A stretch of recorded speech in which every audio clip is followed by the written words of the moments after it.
অসমৰ ক্ৰীড়াংগৰ দানবীৰ শশীপ্ৰসাদ বৰুৱাৰ মৃত্যু বাৰ্ষিকীত স্মৃতিচাৰণ সভা সম্পন্ন। অসমৰ ক্ৰীড়াংগৰ দানবীৰ শশীপ্ৰসাদ বৰুৱাৰ ৪২ সংখ্যক দানবীৰগৰাকীক যোৰহাটত স্মৰণ কৰা হয়। লগতে দানবীৰ শশীপ্ৰসাদ বৰুৱাক মৃত্যু বাৰ্ষিকীত স্মৰণ কৰি এক বিশেষ স্মৃতিচাৰণ সভা অনুষ্ঠিত কৰা হয়। শশীপ্ৰসাদ বৰুৱা স্মৃতিৰক্ষা সমিতিৰ উদ্যোগত যোৰহাটৰ কুশল কোঁৱৰ ইণ্ডোৰ ষ্টেডিয়ামত অনুষ্ঠিত কৰা হয় এই বিশেষ স্মৃতিচাৰণ অনুষ্ঠান। সেই অনুসৰি স্মৃতিৰক্ষা সমিতিৰ সভাপতি সত্যব্ৰত বৰুৱাৰ সভাপতিত্বত অনুষ্ঠিত হোৱা স্মৃতিচাৰণ সভাখনত বিশিষ্ট অতিথি হিচাপে উপস্থিত থাকি যোৰহাট তথা অসমৰ বিশিষ্ট ক্ৰীড়া সংগঠক ননী দত্তই অসমৰ ক্ৰীড়াংগৰ দানবীৰ শশীপ্ৰসাদ বৰুৱাৰ কৰ্ম আৰু জীৱন সন্দৰ্ভত আলোকপাত কৰে। আজিৰ এই অনুষ্ঠানত শশীপ্ৰসাদ বৰুৱাৰ পৰিয়ালৰ সদস্য নিৰ্মল চেতিয়া প্ৰমুখ বিশিষ্ট ব্যক্তিসকল উপস্থিত থাকে। আনহাতে স্মৃতিচাৰণ অনুষ্ঠানৰ পূৰ্বে যোৰহাট কুশল কোঁৱৰ ইণ্ডোৰ ষ্টেডিয়াম চৌহদত অৱস্থিত দানবীৰ শশীপ্ৰসাদ বৰুৱাৰ প্ৰতিমূৰ্তিৰ সন্মুখত বন্তি প্ৰজ্বলন কৰে পৰিয়ালৰ ৰেখা বৰুৱাই। আনহাতে বন্তি প্ৰজ্বলন আৰু স্মৃতি তৰ্পণ কাৰ্যসূচীত বিশিষ্ট ক্ৰীড়া সংগঠক ডক্টৰ তপন দত্ত, দেৱজ্যোতি শ্ৰুতিকৰ, নয়নজ্যোতি শৰ্মা, প্ৰাক্তন ৰঞ্জী ক্ৰিকেটাৰ নাৰ্গেছ সিং প্ৰমুখ বিশিষ্ট ব্যক্তিসকল উপস্থিত থাকে। যোৰহাটৰ পৰা ধ্ৰুৱজ্যোতি পাছনৰ ৰিপৰ্ট AIN লাইভ। আজি গোটেই ক্ৰীড়া জগত ক্ৰীড়াপ্ৰেমী ৰাইজ যোৰহাটৰ ইয়াত গোট খাইছিল। ৰাতিপুৱাৰ পৰা আমি বিভিন্ন ধৰণৰ প্ৰস্তাৱ ল'লোঁ যে কেনেকৈ পুৰণা যিখিনি ক্ৰীড়াৰ জগতৰ বা ক্ৰীড়াৰ জড়িত যিখিনি মানুহ আছিলে, যিখিনি ৰাইজ আছিলে, বিশেষকৈ শশীপ্ৰসাদ বৰুৱাৰ যিখিনি আবেদন আছিলে সেইটো কেনেকৈ আকৌ লৈ যাব পাৰি, সেই আগধৰাত আগলৈ আমি চিন্তা কৰিছোঁ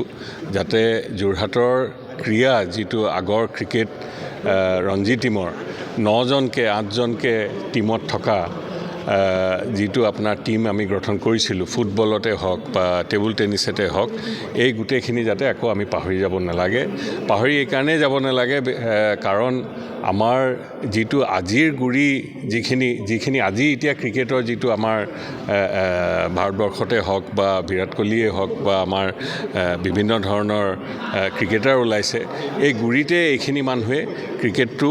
বা এই খেলখিনি তেওঁলোকে আগধন ধৰিছিলে। গতিকে এই গোটেইখিনি লৈ যাতে ৰাইজক আৰু আমাৰ ক্ৰীড়া জগতৰ এই আবেদন আমি আগবাঢ়ি গৈ থাকিব পাৰোঁ, এই আমাৰ কামনা হ'ল এই মিটিংখনৰ তৰফৰ পৰা। বহুতো ধন্যবাদ।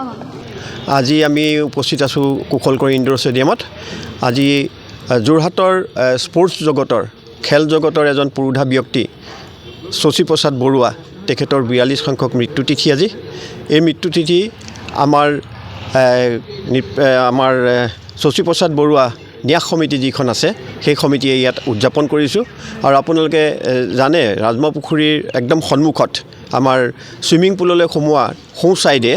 তেখেতৰ এটা প্ৰতিমূৰ্তি আছে আৰু সেই প্ৰতিমূৰ্তিত ৰাতিপুৱাই পুষ্পাঞ্জলি কৰি বন্তি প্ৰজ্বলন কৰি আমি এখন স্মৃতিচাৰণ সভা তাতে পাতিলোঁ। আৰু তাৰ সন্মুখতে আপোনালোকে দেখিব,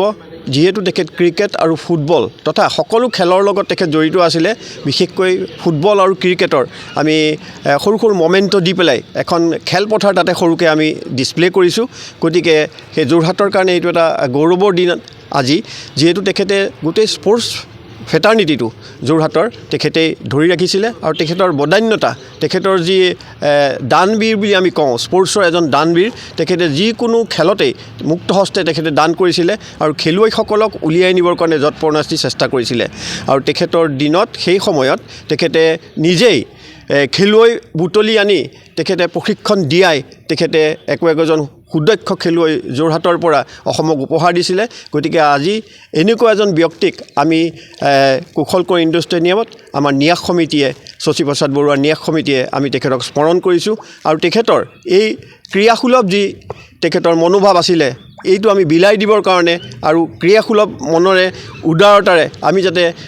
ক্ৰীড়াবিদসকলক যোৰহাটৰ আগুৱাই নিব পাৰোঁ। আৰু অৰ্গেনাইজিং ছেক্টৰত তেখেতে সাংগঠনিক দিশতো তেখেত বৰ সবল আছিলে। গতিকে সংগঠকসকলেও তেখেতৰ পৰা যথেষ্ট উৎসাহ পায়। সেই উৎসাহৰ যোগেদি আমিও অনুপ্ৰাণিত হৈ আজি আমি ইয়াত সমবেত হৈ তেখেতক স্মৰণ কৰিছোঁ। আজি আমাৰ এখন স্মৃতিচাৰণ সভা ইণ্ডোৰ ষ্টেডিয়ামৰ ভিতৰত হৈ আছে। তাত সভাপতিত্ব কৰিছে আমাৰ এই ন্যাস সমিতিৰ সভাপতি সত্য বৰুৱা ডাঙৰীয়াই, আৰু নিৰ্দিষ্ট বক্তা হিচাপে আছে ক্ৰীড়া জগতৰ এজন পুৰোধা ব্যক্তি ননী দত্ত ছাৰ, ৰেখা বৰুৱা, ৰাজ বৰুৱা উপস্থিত আছে, আৰু নিৰ্মল চেতিয়া ক্ৰীড়া জগতৰ এজন বিশিষ্ট ব্যক্তি তেখেতো উপস্থিত আছে মঞ্চত আৰু ভিতৰত আমাৰ এই অনুষ্ঠান চলি আছে গতিকে আগন্তুক দিনত তেখেতৰ যি ক্ৰীড়াসুলভ মনোভাৱ সেই মনোভাৱেৰে অনুপ্ৰাণিত হৈ আমি সকলো আগবাঢ়িম আৰু খেলুৱৈ আমি উলিয়াই আনিবলৈ চেষ্টা কৰিম আৰু সংগঠকসকলকো আমি প্ৰেৰিত কৰিম উৎসাহিত কৰিম শশী প্ৰসাদ বৰুৱাদেৱৰ 42তম মৃত্যু তিথিত আমি তেখেতক শ্ৰদ্ধাঞ্জলি জ্ঞাপন কৰিলোঁ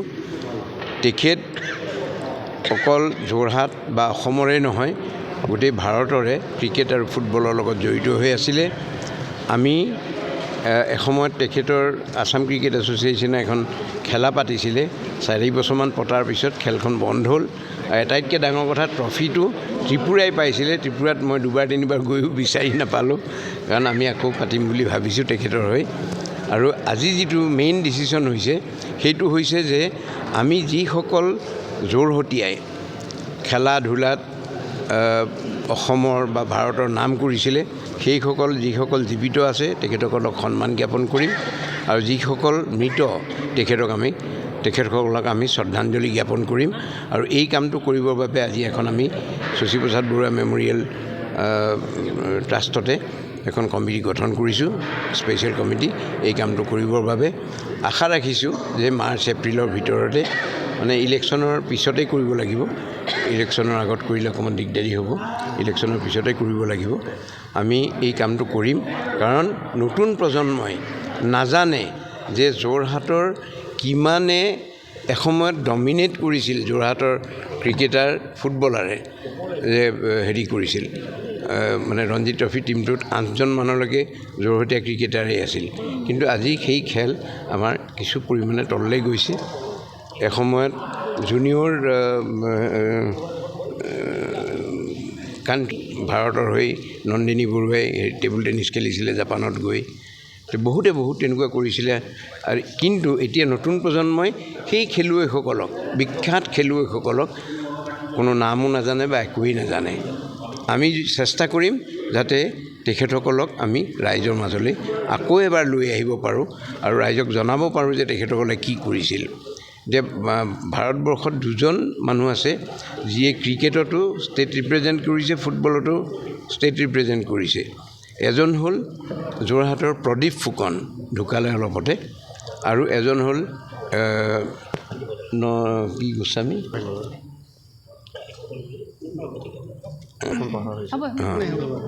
তেখেত গোস্বামী বেংগলৰ তেখেতেও মানে সন্তোষ ট্ৰফিটো খেলিছে আৰু ৰঞ্জি ট্ৰফিটো খেলিছে তেনেকুৱা মানুহ খুব কম ৰেয়াৰ পাবলৈ আছে আমি যোৰহাটত আৰু এজন মানুহ আনোৱাৰ হুছেইন ঢুকাল তেখেত ৰঞ্জি ট্ৰফি প্ৰথমখন খেলতে চেঞ্চুৰী মাৰিছে তেনেকুৱাবিলাকো বৰ মানে ভাবিবলগীয়া কথা